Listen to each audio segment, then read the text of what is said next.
Some people like to collect the chicken eggs in the morning. We actually do ours in the afternoon because some of our ladies are very lazy and they lay a bit later on in the day, like us. Not that we lay eggs, that's be a bit weird, but they're just lazy chickens. So yes, so this is us collecting the chickens on the farm. The chickens, the eggs, I'm going bloody mad.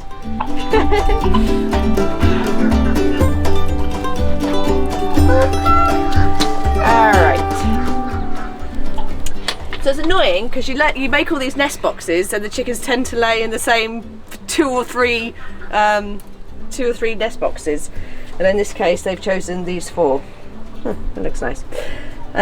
So we have lots of different coloured eggs here on the farm. They're laid by different breeds of chicken essentially.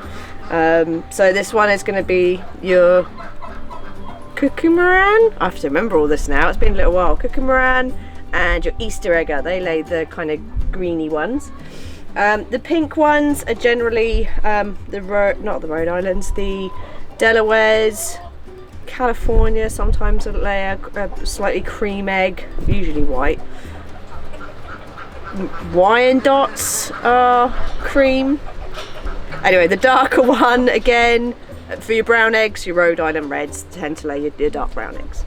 The really dark brown ones, which I haven't got any of today, is laid by Coppermorans. They're quite a rare chicken and people love the dark chocolate coloured eggs.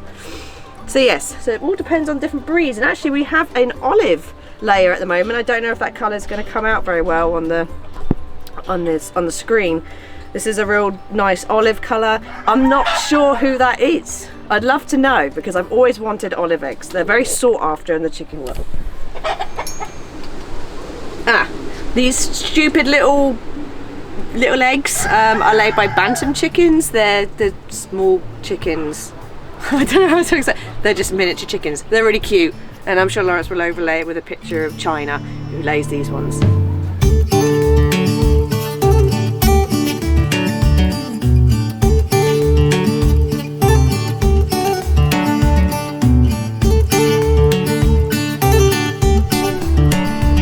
Now we collect the duck eggs, which I usually do first, to be fair, because they're heavier. Why does that matter? Because these are little and I don't want them to get crushed. So I usually do the big eggs first and then put the dainty little chicken eggs on top. Duck eggs are like tanks of the egg world. And it's not very obvious from looking at them, but they're real waxy compared to a chicken egg. I don't know if that'll pick it up. You see how this is almost like a matte and this is like a gloss? That's the main difference between them, and just the sheer size. They're just generally bigger than a chicken egg. Lazy girls.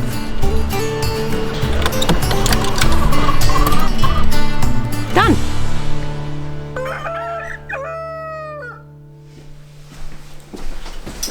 Okay, so one thing I didn't show you was collecting the turkey eggs because they lay in random places. So I just wanted to quickly show you what a turkey egg looks like. Some people are really freaked out about eating these, but they taste the exact same as duck or chicken. Again, I don't know if you can get the speckling on this, but that's how you distinguish a turkey egg, is all these lovely speckles. Anyway, now I'm gonna box up the eggs into duck, chicken. We keep a few for us, obviously, for eating, but we get so many a day that we end up having to sell them. So now we take them to Paiges Pitstop. She's a local seller in Waterford, I think, in Virginia. And then she sells them on to her customers. It's very convenient for everyone.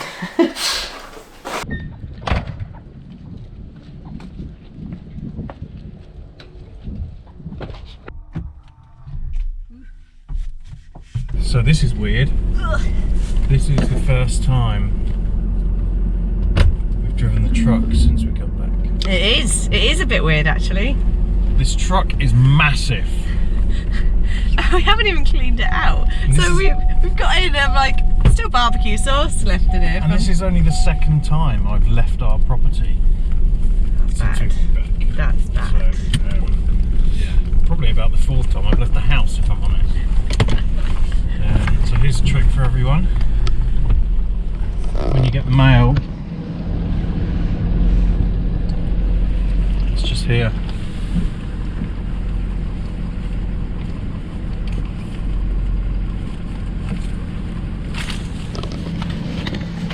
That's it.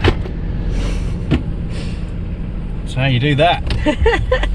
Drive down We're to your actually turning right, mailbox. so now I have to reverse back up. Right, let's go see Paige.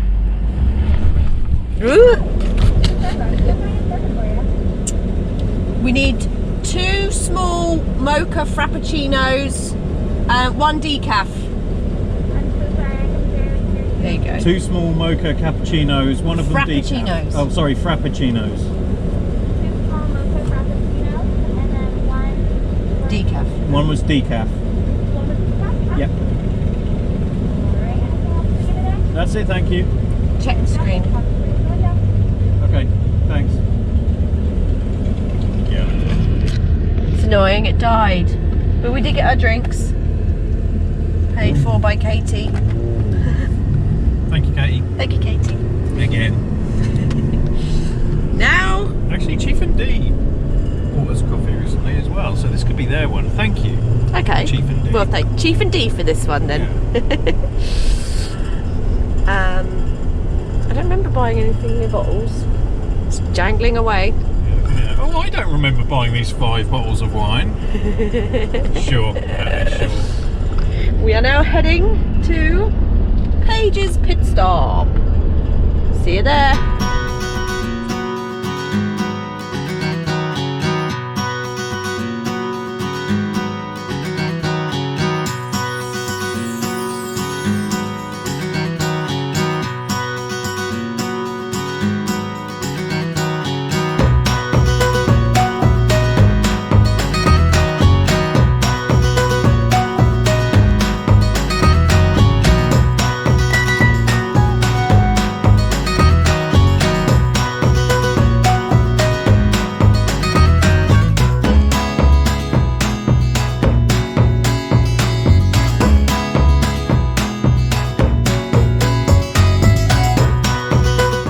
So I've never been here before. Natalie and Paige have known each other for a long time.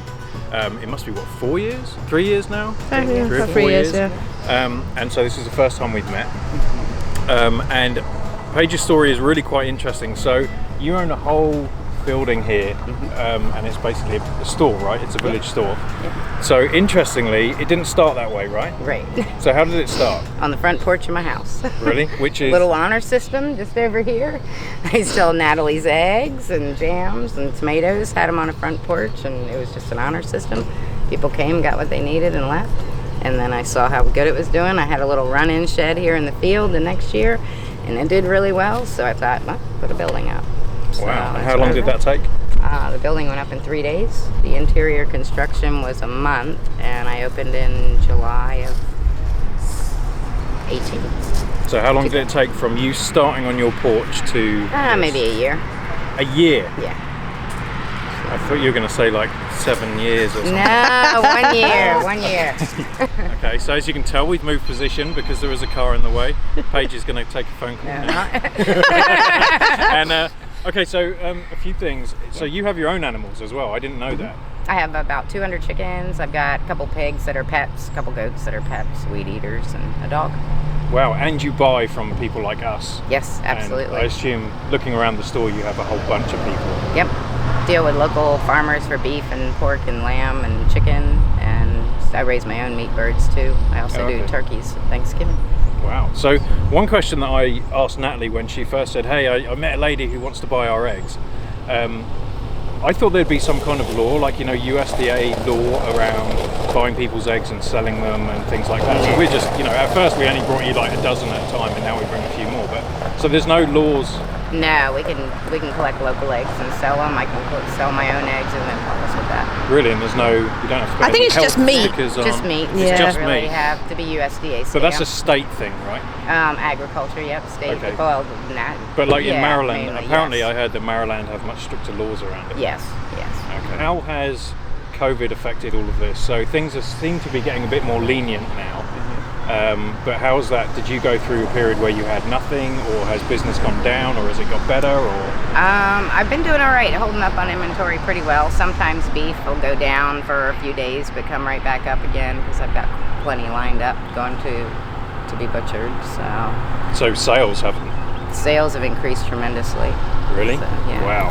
Yeah. Is that through the whole thing, or was there a lull and then people have suddenly panicked because Wintertime's they ran out usually of food? slow. I'm normally slow through almost June before we start actually getting some crops that are coming in, you know, to the gardens. But this year with everything going on, I've been able to get convenience items and people just keep coming. What is your biggest selling item? Probably eggs and beef. Really? What kind of beef? Like steaks or like ground beef or? Probably steaks. Really? Yeah. That's crazy. So you find, do most of the people, are they all locals that you find that No, come in I here? have Or people do you from have, DC. But yeah. Really? They come out here? Weekends, a lot of time before the COVID thing, we had a lot of people from the DC area that would be going to Harper's Ferry or, you know, Berkeley Springs, and they'd stop on their way back and get stuff because they can't get the farm fresh stuff in town down there in the city. So they would stop in. Now I'm still getting a lot of people from the city coming out because they can't find what they're looking for in the stores. Really? Mm-hmm. That's crazy. I'm the only one in Loudoun County with yeast available in the store. It's true. Do you still have some now? Yeah. I mean, this is going out in I a had few 9 weeks. cases. Really? Okay, if you need yeast, you need to come here. So just put that in perspective. The city, I mean, DC is what, 2 hours from here maybe? No, 35 miles. It's about an 35 hour. miles. Oh, it feels longer. It's about an hour from us, right? Yeah. So Yeah. that's crazy. Paige can take another No. phone call now. It doesn't stop. All right, cool. I don't think Cool. I have any other questions. It's really fascinating. It's good to meet you because Natalie met you like years ago. So, Yeah. She keeps talking about it and she keeps saying you need to come down and see Paige. Yeah. And we need Yeah, these eggs because from I Paige. wish Yeah. you'd seen the beginning of her building, and if you can send us any photos of like Go the on my Facebook. Oh, on yeah, the you've got photos the- part, there's the whole yes, construction. and then we can overlay some of those that with would be the And the pictures Yeah. from the front porch and the run-in shed when I had it. yes, Kick I the remember horses that. out during the day, use it, let them out at night.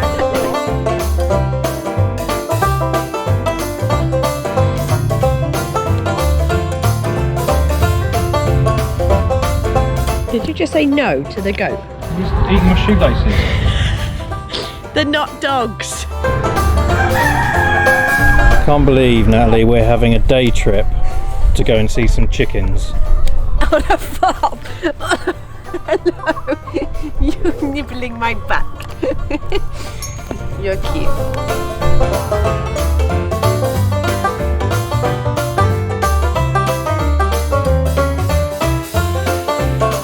Paige's friend, who actually has his barbecue truck here at the moment, he's obviously catering, so he goes around various different places, but a lot of places are closed during because of COVID, or they've cancelled the reservations. So he's parked up right here. His name is Mike.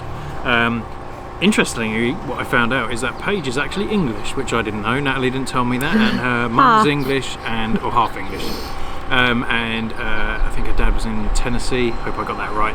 And so yeah, she's been here most of her life, but all of her relatives are in England. And Mike is married to an Australian lady, and I think her daughter, sorry Mike if that's wrong, is also Australian. So great guy. We haven't tried the food yet, so I can't comment. So we're going to eat this. But yeah, great guy. He plays the violin. Is it a violin? Yeah, it looks like a violin. Does it look like a violin? Yeah, And we got the Texas brisket. And so I got the Texas brisket bowl, and Natalie got the nachos and some mac and cheese. So I'm going to stop talking because I'm really hungry and I want to eat this. You devoured that. I haven't finished yet. Still going. Ah. I need this. Yeah, it was nice, really nice. Was it as good as a Texas brisket? I can't remember. Very similar, I think. The corn was very similar. Which Oh, yeah. made me happy because That is some that good stuff we had at cornbread. Rudy's was good. Yes. So.